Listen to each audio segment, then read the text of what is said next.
Infrared spectrometry helps chemists to identify the functional groups present in a compound.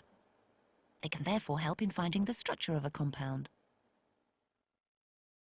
A pair of atoms joined by a covalent bond can be thought of as being like balls on the end of a vibrating spring.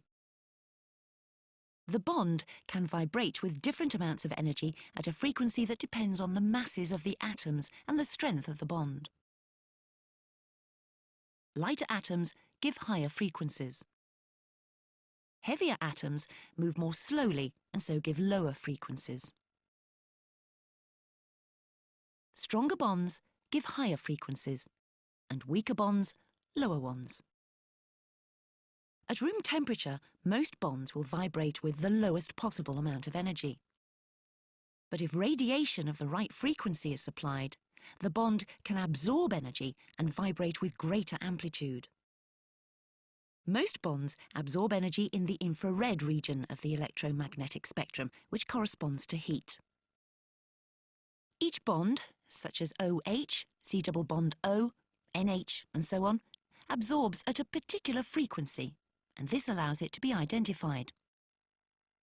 For historical reasons, and because the numbers are easy to work with, chemists dealing with IR spectra use units called wave numbers, measured in centimetres to the -1, which are proportional to frequency.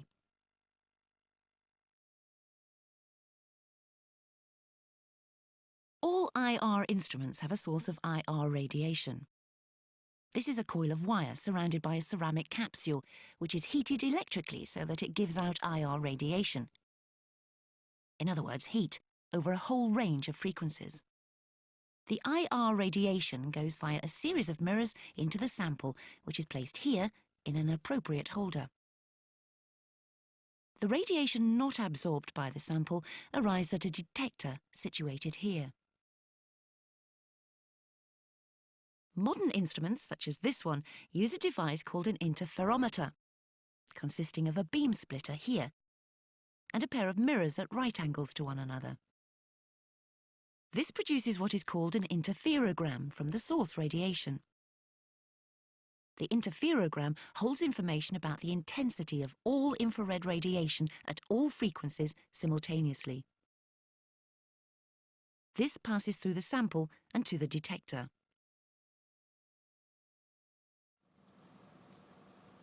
The interferogram that arrives at the detector can be decoded by a mathematical technique called a Fourier Transformation. This gives the intensity of the infrared radiation at each frequency separately. The transformation is handled by the computer and produces a graph of percentage transmission against wave number. This is what the chemist interprets. The essential point is that pulses of infrared radiation consisting of a range of frequencies simultaneously are passed through the sample and arrive at the detector. Some frequencies are absorbed more than others, depending on what bonds are present in the sample.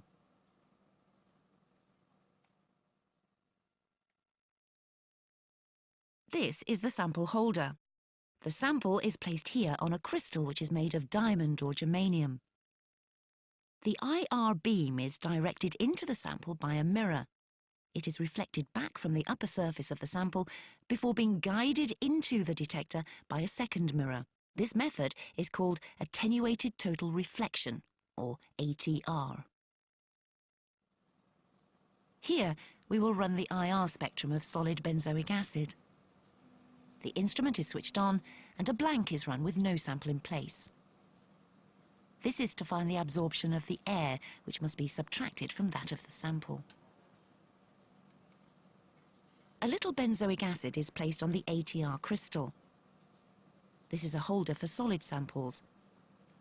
Less than 1 milligram of solid sample is required. The torque wrench is used to squash the sample to ensure a good contact with the surface of the crystal. For most samples, no preparation is required. Details of the scan are entered into the computer. The spectrum of the sample is obtained within a few seconds. The wave numbers of the more significant peaks can be labelled onto the spectrum. This helps the chemist to interpret the data.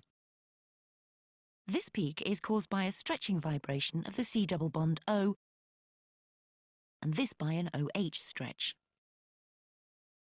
These two peaks together suggest that the sample may have a carboxylic acid functional group, which has both C double bond O and OH bonds. An unknown sample may be identified by matching its IR spectrum with a database of spectra of known compounds, particularly in the region of the spectrum below about 1500 centimetres to the -1. The peaks in this area are due to complex vibrations of the whole molecule, and the area is referred to as the fingerprint region because it is unique for a particular compound.